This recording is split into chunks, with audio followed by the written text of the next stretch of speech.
রাস্তার ডিভাইডে এইভাবে আগাছার মতো যে গাছগুলো না লাগায়া যদি একটু ভালো মানে কিছু গাছ লাগানো যায়, বা ফুলের যেগুলো সীতাকুণ্ড রাস্তার ওইদিকে আছে, রাস্তার ডিভাইডে লাগানো, এইগুলো লাগালে রাস্তার সৌন্দর্যটা আরো একটু বৃদ্ধি পায়।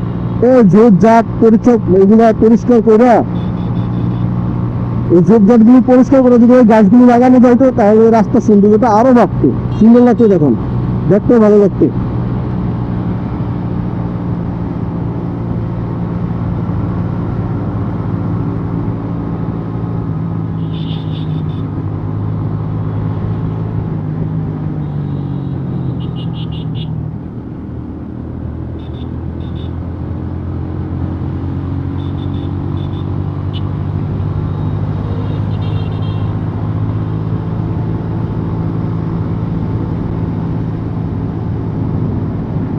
এইদিকে আবার যে মেঘাচ্ছন্ন যে আকাশটা ছিল ওইটা আবার নাই, মানে মেঘগুলো উড়ে আমাদের পিছনে চলে গেছে।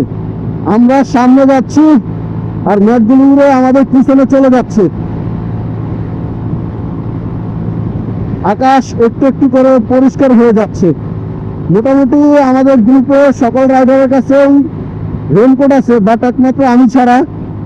আমি আবার দিল ধরে দিই, কারো কষ্ট সহ্য করতে পারি নাই, তো আমার রেনকোটটা এক রিক্সাওয়ালা মামাকে দিয়ে দিয়েছি। তাই আমি এখন রেনকোট ছাড়াই চলে আসছি। দেখা যাক বৃষ্টি আমার সাথে কতটুকু মহব্বত করে।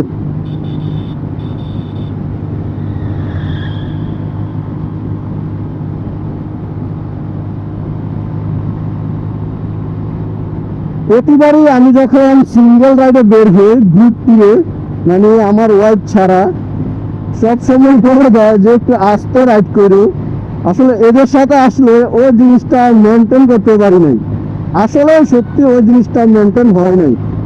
আর আমার ওয়াইফ থাকলে ওর সহ রাইড করলে তখন হয়তো 65-70 রাইড করি, বাট এখন আমি 80-85-90 রাইড করতে হয়েছে।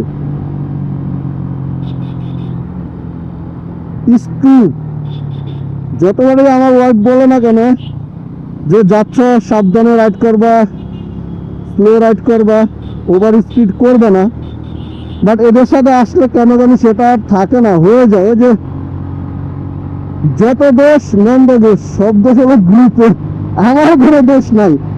আমাকে মাফ করে দিয়ে বই, আমার কোনো দোষ নাই, দোষ হচ্ছে গ্রুপের। আমি কেন গ্রুপের সাথে আসি, আসলেই স্পিড আপ হয়ে যায়।